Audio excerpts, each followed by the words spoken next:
Hey guys, how's it going? Today we've got another really cool horn to look at. So this is out of my CSX collection.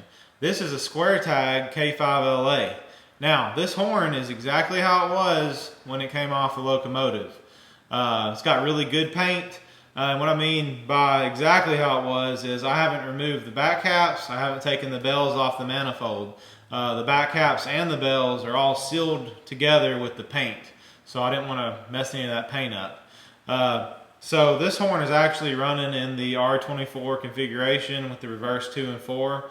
So technically, the technical name would be a K5LA R24. So this horn is serial number 10960.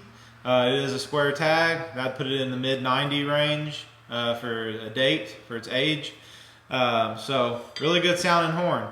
You'll notice in the run by video at the end of this video, I had a car pass me right as I was about to pass the camera, so I kind of let off of the valve a little bit, but not a lot. But it might sound a little odd there, but that's the reason why. But at least he heard me coming.